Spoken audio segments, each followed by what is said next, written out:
All right, I'm here with Dylan. He got first place tonight playing Wing Zero. Yeah. Oh man, the Bane. Deck everyone hates. Yeah, the Bane. All right, man. Let's get into it. Alrighty, everybody knows that we play 4 copies of Underground Desert Base. This is the preferred base for us to play. The 1 HP. The 1 HP matters at the end of the day. It does. I don't think Argama's good enough to run over it quite yet. The only other level 2s in the deck are the 3 copies of Flow. I was playing 2 at the last Newtype I won, but I decided to cut the Zowarts today to add in a little more draw power. That makes sense. I feel like if you're activating 2 to 3 overflowing affection in a game, like you're automatically going to beat your opponent at like level 6 just because like you're seeing more of your links, more of your compact and powerful plays. Absolutely. The trap with this card is doing it too early because you're trying to fix a hand that already works. That's the biggest issue. Going into the level 3 slot, for Rick Diaz is very standard. I'm on almost a complete standard blocker package. 3/3 trades with 3 Zells. It's probably it's better than Lifrith in my opinion. I'd play a 5th copy of this if I could. I would agree. 4 copies of Gundam Lifrith. All right. This has been a staple in every single white deck basically being played. 4 HP on a level 3 is crazy. Who would have guessed? Fun fact with this card is I am playing Duo, so putting this to a 3/6 does get around Ale Bounce and Amuro resting. That's true, for the mid game and the grind game to help keep the blocker up. That's true. One of the things that I've moved to do differently is I am playing 3 copies of Bird Mode. I am on Scythe again, which you will see in just a minute.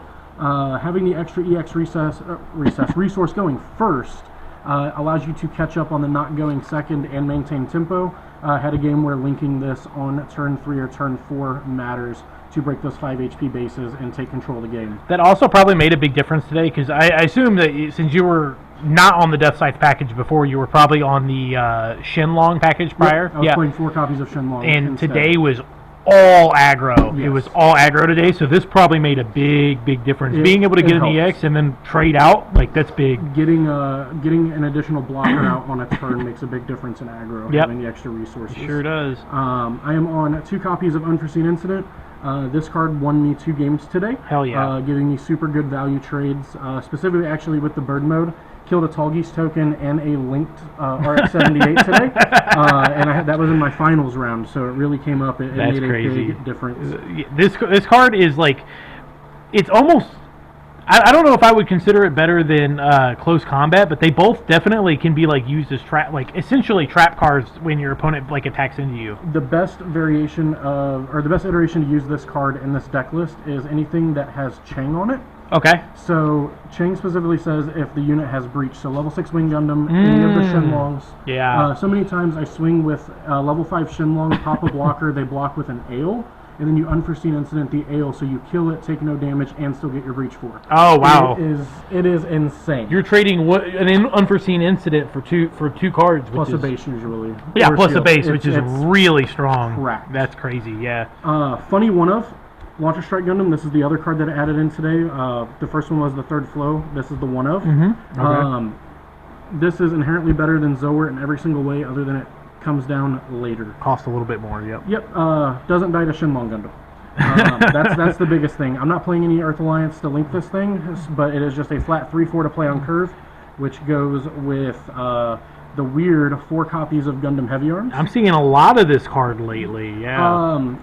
Most wing decks that have been topping seems that they are cutting Kira, which I have done, and they're going down in their Ale count. All of our pilots are green in this deck, so this is either a 4/6, a 5/5, or a 6/6 when linked. So why do you think that people are cutting Kira for things like the Gundam Heavy Arms? Because Kira is just so like, the fact that it pairs with anything kind of like Armoro just gives it a lot of versatility. Yep. So you would think that card would be like a staple. Having the ability to on turn 4 make a 6/6 that cracks underground desert bases is insane. Also playing less copies of Overflowing Affection allows you to just manipulate the top card of your deck. You'll always know what is coming, and you can look at your hand and figure out if you need to keep it on top. Most of the times I end up bottoming cards with this. Because there's the time when I am jamming these on the battlefield, I am not looking for the Lifriths, the Rick Diaz's. I am fishing for the proper pilot or the proper unit to match what's in my hand. Okay.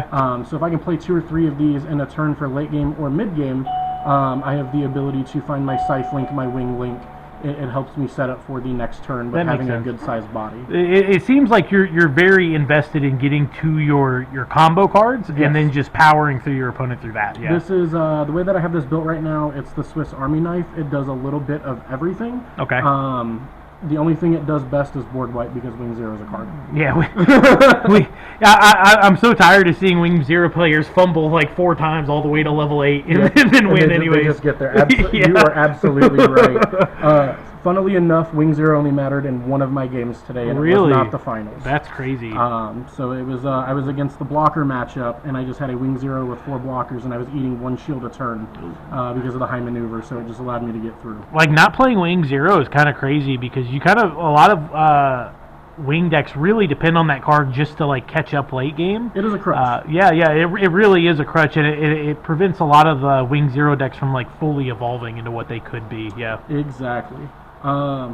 Worst command card in the game, probably, in my opinion, for meta decks, is the 2 copies of Striker Pack. The fact that this card doesn't do anything for you if the token's in play is really bad, in my opinion. That's why people have been cutting down on it. Yep. I had an iteration where I played 4 copies of this and did well with it, but 2 is the right way to go.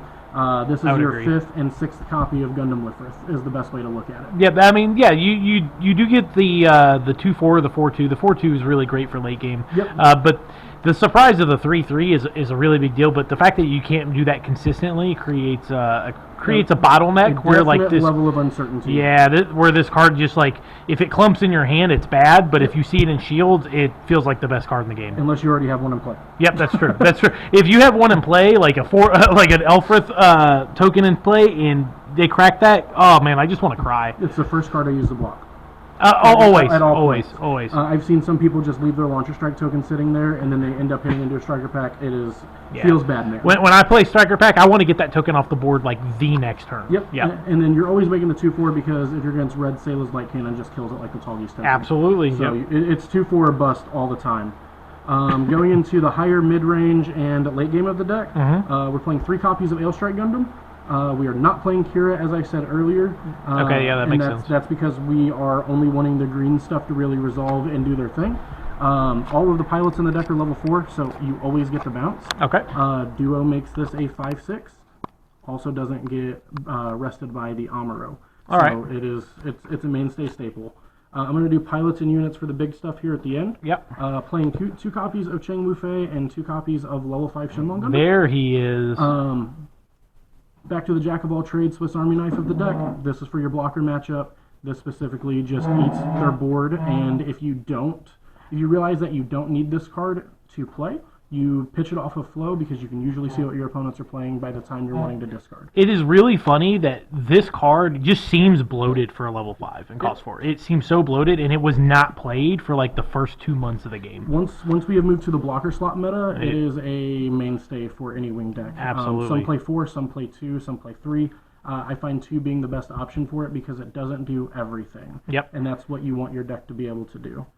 It feels pretty bad against 1 Year War. It does, and that is why I usually just pitch it. Then we are playing 3 copies of Duo Maxwell. Hell yeah. And 3 copies of Gundam Death Scythe. Less wing players are running this card. My last 2 Newtype wins, this has been a card that has helped me win the game dramatically because they forget about it. The fact that this kills everything except for a linked Justice Gundam, linked Freedom Gundam, and the new Ariel, if the white decks are playing it, is incredible. Because usually wings, their level 6 wing hit a unit last turn, so it has damage on it. I've always found this card to be crazy because, like, if it's linked or even paired, it's guaranteed to basically get 2 cards when it slaps the board. And that is the other thing that everybody forgets is it is a pair trigger, not a link trigger. Yep. So all the pilots in the deck are Operation Meteor. Yep. So he's either a 6/6 or a 7/5 with first strike on the turn that you want him to be. So you can just literally let him sit and then just pair it next turn. That's my favorite thing to do is play a Death Scythe, play a Heavy Arms, find an Operation Meteor pilot on top, leave it there, and then next turn play 2 more cards, pair this, and one-shot something. All right. That's the biggest thing to do. Next up, I got them out of order here. We are on 4 copies. This is the best pilot in the deck. Hirayui. Hell yeah, he is. Everything gets +3/+2 in the deck that you want it to. It's that simple. Card's nuts. doesn't need any other explanation. That stat line on a cost 1 is crazy, and it cost level 4 is crazy. I played like 15 games with it on 3 instead of 4, and I was playing 9 pilots. Yeah, no, I was playing 8 pilots at the time. And I was just like, I just wish I would see another hero, and I just added the other hero, and it fixed all the problems. It is baffling to me that, like, Marita Cruz is a level 5 cost 1, and this gives, like, 5 stats and is a level 4 cost 1. It's actually just kind of crazy. Yep. This is the thing that other people are going to be shocked about. I'm only playing 3 copies of level 6 Wing Gundam. I'm not shocked about that. Everyone's like, you have to play 4. This is a win more card. The first 2 copies you see are going to be what let you take over the game. If you end up having time to play the 3rd one, it is win more. It is that simple. Yeah, really. And then the 4th one, it's the same thing with Wing Zero. Playing 4 copies of Wing Zero just means that is what you need to win the game. And you're just trying to see it and live to level 8 and try to stall the game out, and that is not what you're really wanting to do. What's interesting about this card is that, like, this card specifically just applies so much pressure, and you have to deal with this card. You cannot leave it on the board or let him just, like, run into your stuff, because it'll just kill you. Whereas Wing Zero, once he hits the board, you can just leave him alone 100%. and just run through your opponent. The fact that you can put Chang Wu-Fei on this and you get Chang's effect is cracked. Oh my god, yes. It just eats anything and everything you want it to. Same thing with the Unforeseen. In the finals, my opponent had a Amarode Anksha that he left standing. So whenever I swung into it, he went to go pick it up. I was like, well, action step. And this is whenever we both only had a shield in play, basically, or a base in play. So we were in top deck mode. I was like, give it -3. That way I still have a fresh 6/6 Wing Gundam, and all he had was weenies, so I knew it was living. Okay. It really makes a big difference. And the last 3 cards of the deck, 3 copies of Wing Zero. We know what this is. We know what it does. Needlessly say nothing else. The fact that you can just put a pilot on it and crack an 06 base to win the game because it has high maneuver is just ridiculous. I don't think there's another level 8 in the game that even is close to statted as much as this one, or has, like, the text. Like, this has 2, like, big keywords, like deploy and high maneuver, and then deploy, like, it has the option to literally outdeal damage from any other card in the game. It's Until absurd. Ultron. Until Ultron. Until Ultron. Yeah. All right, so if there was anything in this deck that you could change, what would you do? I made the changes that I wanted to today, which was cutting the 2 Zowert. I think that up until GDO3, the deck is perfectly fine where it's at. I think it's got all the right ratios and it does everything that you want it to. You could argue to put a 4th Wing Gundam in. You could argue to maybe play a 4th Ale Strike, but then you have to play the whole Kira package at that point, which is going to be a completely different deck. With how this is in basically every matchup except for aggro, that's why I hope we get sideboards in the future. Come on. With Oh my god, with please. the China testing to be able to move that over to the U.S. And best 2 out of 3s. Yes. We need them. Which is what we do at our store. I'm actually on a team for Bandits Hideout in Freeburg, Illinois. Hell yeah. 3 of us came up today for the team, and we got 1st, 5th, and 6th. So the 2 guys bubbled out. But we are testing for that reason as well. Okay. So in this deck, it's Sword Strikes, Kira's, extra Unforeseens, extra Striker packs, basically everything that you don't want to deal with or you want to deal with the aggro matchup. That is the thing, is if you walk in the room and go, half the room's playing aggro, make your aggro changes and swap out all of your top end for stuff that deals with it.